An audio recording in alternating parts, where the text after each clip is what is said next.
জাতীয় কবি কাজী নজরুলের জীবন তার সৃষ্টির মতোই বর্ণিল ঘটনাবহুল। সেই জীবনের এক অধ্যায় জুড়ে রয়েছে কুমিল্লা। এখানকার মাটি বাতাসে জড়িয়ে আছে কবির প্রেম, বিরহ ও বিয়ে। এ জেলায় কবির কালজয়ী সাহিত্য সৃষ্টি এবং ব্রিটিশ বিরোধী আন্দোলনের নানা স্মৃতি ও বহমান। কুমিল্লা শহরের মেয়ে আশালতা সেনগুপ্ত প্রমিলাকেই জীবনসঙ্গী হিসেবে বেছে নিয়েছিলেন তিনি। তবে কুমিল্লায় বিদ্রোহী কবির স্মৃতি বিজড়িত স্থানগুলো অনাদর ও অবহেলায় হারিয়ে যেতে বসেছে।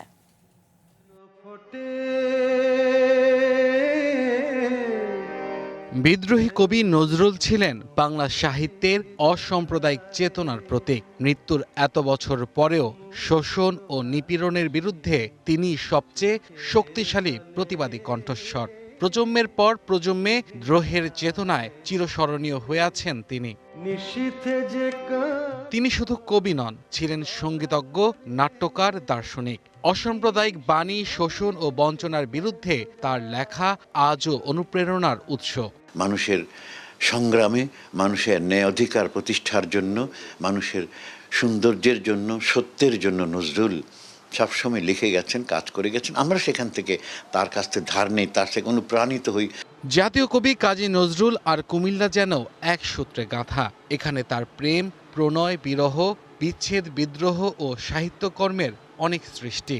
এক কথায় কবির জীবনের গুরুত্বপূর্ণ সব ঘটনার সাক্ষী এই জেলা। ভিক্টোরিয়া কলেজের অনেক ছাত্র তার বন্ধু ছিল, বন্ধুত্ব হয়ে গিয়েছে। কারণ উনি 1921 থেকে 1923 এর ভিতরে উনি 5 বার কুমিল্লা এসেছিলেন। নির্মাণে নাম্বার 1 শাহ সিমেন্ট। এই শহরের মেয়ে আশালতা সেনগুপ্ত প্রমিলার প্রেমে পড়ে কবি লিখেছেন অনেক গান, কবিতা।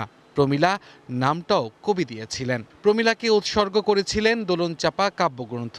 শেষ পর্যন্ত তাকেই তিনি জীবন সঙ্গী হিসেবে বেছে নেন। আমরা নজরুল জীবনে যখন পর্যালোচনা করি তখন দেখি তিনি প্রকৃত প্রস্তাবে নজরুল নার্গিসকে তিনি ভুলতে পারেননি।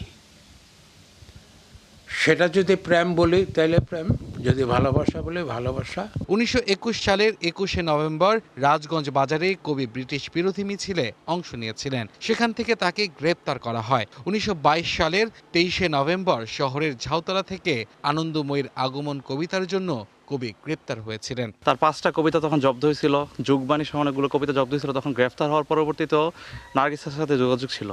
এলাকাবাসীর দাবি, কবির স্মৃতি বিজড়িত স্থানগুলো অনাদরে অবহেলায় হারিয়ে যাচ্ছে। কুমিল্লায় নজরুল ইনস্টিটিউট স্থাপিত হয়েছিল, সেই অর্থে এটি ব্যবহার হচ্ছে না। এটাও ভেঙে যেতেছে, এটাও মেরামত করার দরকার নজরুলের স্মরণে। এটা আমরা জনগণরা চাই এটা মেরামত হোক এবং এটা সুরক্ষা হোক। সরকারের আমলে অনেক প্রতিশ্রুতি দিয়েছিলেন আমাদের দৌলতপুরে, অতিথিশালা, পাঠশালা, অনেক কিছু করবেন। আসলে আমরা সব কিছু থেকে বঞ্চিত। কবি দৌলতপুর ও কুমিল্লা নিয়ে বাংলা গান ও কবিতার 4টি বই প্রকাশ করেন। এগুলো হলো দোলনচাপা, ছায়ানট, পূবের হাওয়া ও ঝিঙে ফুল। One national desk.